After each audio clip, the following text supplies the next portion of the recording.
Last time on Shadow Piece, the battle on the Kamabaka Queendom between the Revolutionary Army and the Marines started. In a matter of minutes, thousands already lost their lives. In the end, there is no real winner in a war. After Ivankov managed to separate the four admirals from each other with their universe wink, the commanders of the revolutionaries went to their assigned targets.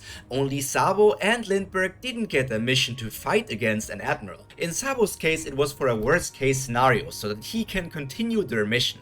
And for Lindbergh, it was because they knew his limits. For his own safety, he was supposed to only help the civilians and soldiers. But the crazy inventor had his own plan. Despite the fact that he knew that he would die, he chose to stop Akainu until Dragon arrived at the battle location. Even if it's just a handful of lives. That is what he stands for, the best for everyone. Using his Sulong form in addition to the Punkberg jetpack, he managed to blitz Akainu, and with a self-sacrificial Punkberg Big Bang attack coming straight from the inside of his mouth, he managed to decimate a decent chunk of the Fleet Admiral's waist. A wound that can't be recovered from, and a better starting position for the Supreme Commander Monkey D. Dragon. Sakazuki, however, was not phased at all. It was like all emotions besides anger didn't exist inside his magma heart. Holding the already dead body of Lindbergh in his hand and melting it away as Dragon arrives on the scene, and as soon as their eyes cross, he greets the world's worst criminal. That is one revolutionary rat down. Let me help you in reuniting with him, you traitor scum. A confrontation that has been in the making for over 30 years and will shape the future of this world. But while Dragon was talking with Sabo and only a few minutes later got to his assigned location, his commanders were already battling. In fact, at the time he saw Akainu met Lindbergh, one fight was already finished. The murder of Suit Crows lands before Kizaru, slowly forming together to build the body of the North Army commander of the Revolutionary Army, Karasu. Oh, so you are going to be my opponent, Black Raven Karasu? Kizaru looks at his opponent. He stands at roughly 40 centimeters more than him, but just a difference in height has never determined anything. It's gross. His voice, like always, is very quiet, making it hard for the Admiral to understand him. Huh? Can you repeat that? Veins bulge on his forehead as he flips a switch on the mask he is wearing. This piece of equipment was made by Lindbergh so they could more easily understand the North Commander. I said that they are crows, you imbecile of a monkey. Not only do you attack the innocent and weak, you can't even identify the animals I turn into. How idiotic. Kizaru is taken aback by this reaction. Karasu seems more angry about the fact that the epithet he received said Raven instead of Crow than the fact the Marines are attacking civilians. Well, only to a tiny degree. Anyways, this zoology lesson aside, just give up. It would make things easier for both of us. This will be my last mission anyways, you know? Furious at even the offer to surrender, Karasu creates a lance out of soot and charges at Kizaru, and at the same time, obelisks out of soot appear behind the Monkey Admiral, a pincer attack to start it all off. But the speed of light is not so easy to overwhelm. It appears as if Kizaru is looking in both directions, cutting the obelisks into pieces with his light sword and kicking away the lance attack of Karasu at the same time. Neither side is trying to measure up their foe. They are going full throttle from the very beginning. Clash after clash, slash after slash, attack after attack. All of that shakes the surrounding area. Both Logia users shift across the battlefields, trying to find an advantageous position to end it quickly. Kizaru because he just wants his mission to be over, and Karasu because he wants to go to his comrades and help them with their fights. A man cannot even retire in peace. Hearing that, Karasu jumps backwards. Retire? Did you finally see the evils your organization commits, monkey? The Marine, on the other hand, doesn't stop fighting. Blades of light get launched towards Karasu, and Kizaru dashes behind his masked opponent, kicking him into the bladed projectiles for the first blood of the battle, and that already quite massively.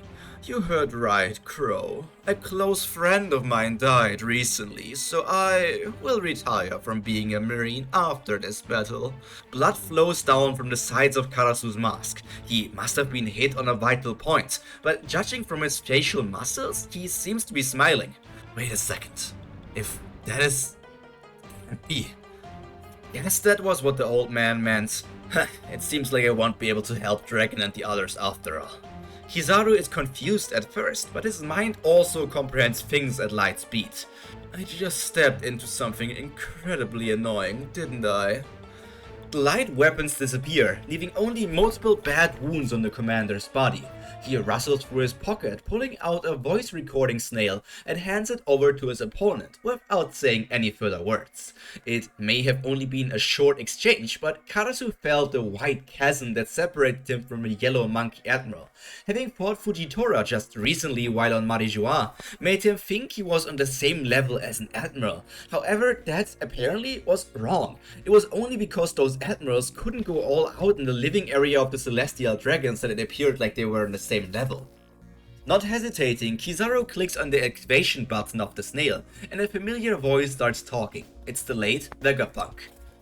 My friend, it seems like my messenger crow has found you, and that despite me avoiding to say your name, or maybe somebody completely unrelated is hearing this right now. What should I do if that is the case? Shaka, any ideas? Like always, Vegapunk is all over the place, but seeing the Marine Admiral smile slightly at hearing this recording, Karasu feels that he made the right decision. To think Vegapunk's friend was actually Kizaru, what an unexpected turn. Anyways, my old friend, I know this is a thing you dislike, but I have to request something of you. Just the word request made Kizaru wince his body, but he owes at least one request to the old punk. You probably already decided to leave the Marines, saying that you are only part of the machine was always your coping mechanism, but that has reached its limit now, I think. I don't think that you will become a pirate like Kuzan or join the revolutionaries. I mean, that's too much work for you, right? A chuckle leaves Kizaru's mouth. Karasu and Kizaru look at each other despite just having fought. Now there is a sort of casual atmosphere going on. You get me, old man, but what is your request? Karasu already heard the message, and it was quite surprising what Vegapunk tasked his friend to do. It does, however, make more sense knowing that this friend is actually Kizaru, one of the three admirals, one of the strongest people on this entire planet. I want you to look after my child. He's somewhere out there in the ocean, and I'm sure he will make a name for himself in the future, but until he has found comrades he can trust on, strong enough to protect him, or maybe he even is going to grow strong enough himself to protect himself, I want you to keep him safe for me. I trust you with that. I appreciate you, Kizaru. You are a very dear friend of me, and I hope you can fulfill my last request. This is where the message ends, leaving Kizaru's mouth agape. The old man had a child? How?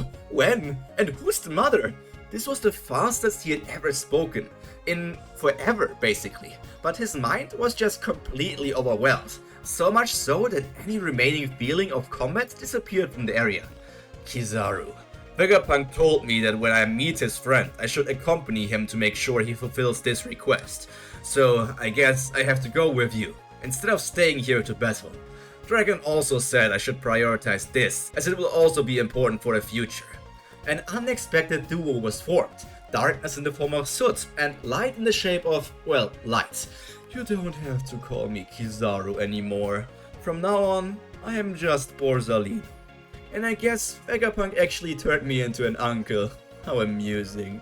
He puts down his admiral jacket on the ground. Together with all the destruction, it will look like he died in combat, but to make sure he cuts himself across the chest in a V shape, both to get as much blood as possible, but also to remember Vegapunk in the form of a scar. Sakazuki only ordered me to take care of one commander, and, well, if you leave together with me, technically I did take care of you, so let's go. Let's find that child of the greatest genius of our time. Both of these people are capable of flight in one form or another, and with the chaos of the battle, they can easily leave without anyone noticing. For Borsalino, the reactions of others wouldn't matter, as from now on he left behind his life as a Marine Admiral and is only a normal man now. Karasu, on the other hand, is conflicted. He somewhat understands what Dragon meant when he said Vegapunk's son could change the world in the future, but what about the here and now? The crow might be an animal symbolizing death. However, this man wants to do the exact opposite, save as many lives as possible. And yet now he's leaving this war behind to go on a search mission for a singular child. It was an order that goes against his personal beliefs, but like all the other commanders, Karasu has chosen to put the dragon's orders above his own opinions. Well, all other commanders besides Lindbergh, I guess. And this marks the end of today's episode of Shadow Piece. It was only a really short battle yet again, and still it held a lot of meaning. This unlikely duo will leave the war to search the child of Vegapunk. Now we can start theorizing on who his mother is, just like for Luffy. 2 commanders of the Revolutionary Army and 1 admiral are now gone from the war. To find out how this all will continue, you will have to tune in next week for another episode of Shadow Piece. Until then, all that's left to be said is stay happy, stay healthy, and most importantly, stay cultured. Pyro out. Bye!